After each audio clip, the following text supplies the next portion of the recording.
Hi, my name is Meg Barnhart. I'm the founder and co-creator of the Zen of Slow Cooking. I'm here with my partner, Jane Mackay, and my son, Doug.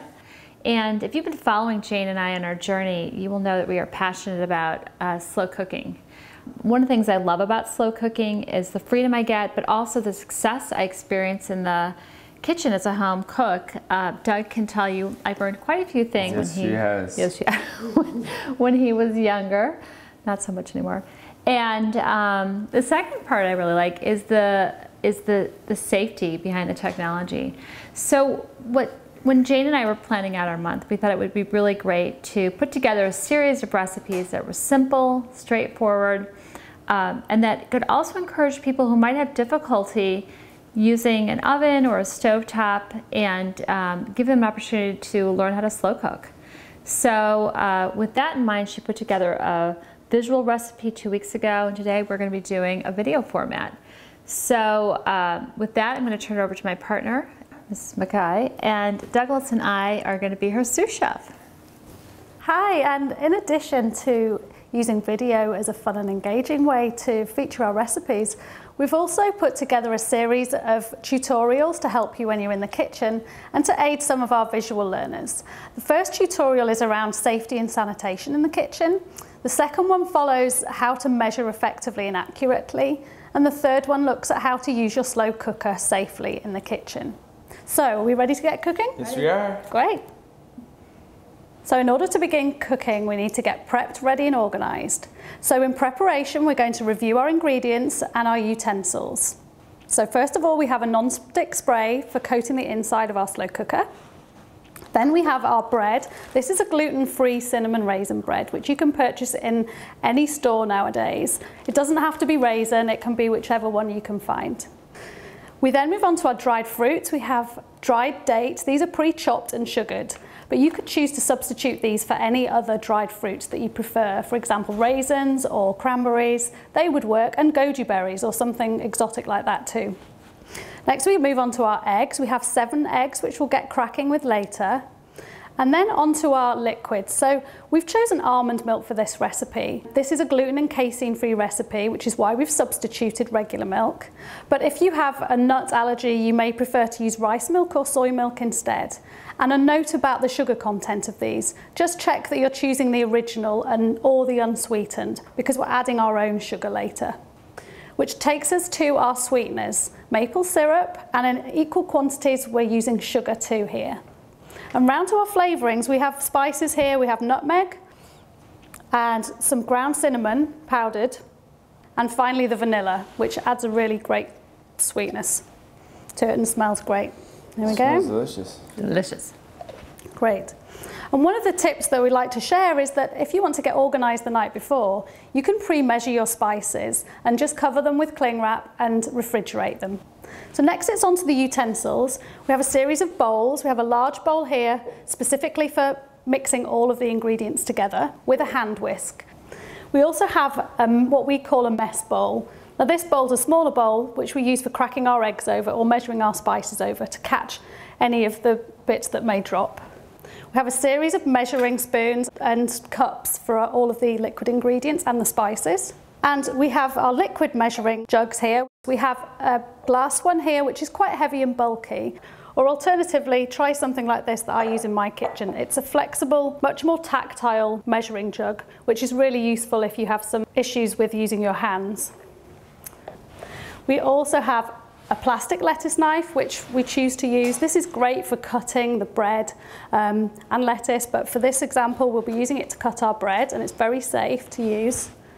And finally, of course, the slow cooker, which we're going to use to cook our French maple toast casserole today. So, are we ready? We're ready. Okay, so has everyone got their hands clean? Hands are clean. Yeah. Good. Everyone's got their aprons on. Now, don't worry if you don't have an apron. You can use an old clean t-shirt or shirt.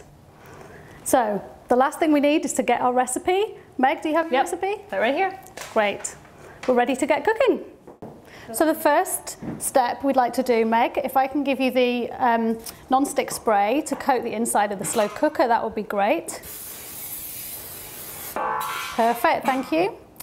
And if I could also give you the bread to slice with your lettuce knife. Now your hands are your best tool, so if you prefer you can tear the bread, but we thought we'd make use of the lettuce knife for this purpose. And while Meg's doing that, Doug and I are going to crack some eggs.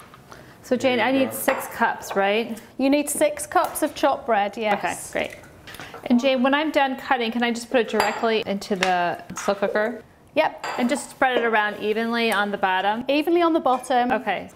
So Meg, if I can ask you to start measuring some of these other ingredients, okay. You could just line up those ingredients for us to assemble at the end, that would be perfect. And Doug, if you wouldn't mind bringing this bowl a bit closer and break those eggs up for me and give them a really good whisk, that would be perfect.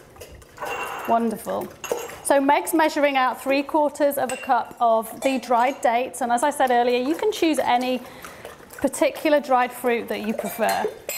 So we'll have those lined up. Can I put this on or no? You can sprinkle those on now. You can, okay. So once you've got the bread in the slow cooker, you can then sprinkle your dates on top. You don't need to mix them. They're going to mix in with all the liquid ingredients a bit later on anyway. Doug, that's great. We're nearly done with the eggs. So we have almond milk. You'll need 3½ cups of almond milk. Once Meg has the almond milk measured, we're going to add that straight on top of the egg. So you reserve your whisk because we'll still need that for mixing. Okay. Okay. Great. All right, here you go, Doug. Now, I'm just going to put it in? Yep. Okay. If you just pour that in, and then Doug, if you wouldn't mind stirring that in as we go. Okay, so next to the sweeteners, so if you could measure 1/4 cup each, Meg, please, of the maple syrup. Okay. Can I pour it in while Doug's mixing? You can. It's the best way to combine it all. Okay, there we go. And then the sugar comes next, so again, another 1/4 cup of sugar. Okay. So here we go. Okay, and you can tip that in. That's great. And then finally, we're on to our pre-measured spices. So we have a 1/4 teaspoon of nutmeg. I'm just going to tip that straight in. We have 1½ teaspoons of cinnamon. There we go. And then finally, the vanilla essence, which we'll pour in. So this is where you'll need to give it a really good mix to make sure all those ingredients are combined. So I think we're ready to assemble the final dish. Oh, whoa. Great. It's foamy. Okay, pour it. Okay, so if you just pick, I'll take the whisk from you, Doug. Great. Okay. And if you can just pour that slowly on top into the slow cooker. Okay, awesome. That looks great. And that looks really evenly distributed. If you're worried that some of the bread may be sticking out of the top, you can always just give it a gentle push to make sure all of the bread has at least a little bit of egg covering it. So if you just push the bread down into the egg mixture just to make sure it's all coated. And that's it. And you're ready to set the timer to 2½ hours on high. Great. 2½ hours on high, and our maple French toast casserole will be ready to eat. It sounds like our French toast maple casserole is done. So as you can see that we've done one in advance. We've got a little bit of powdered sugar. We're going to add some more in a minute. Doug, you want to give it a try? Yes. Okay, great. Okay, if you look at it, you can see that the fork comes off clean, so we know we're ready to eat our delicious brunch menu. And Doug, can you put some more powdered sugar on that?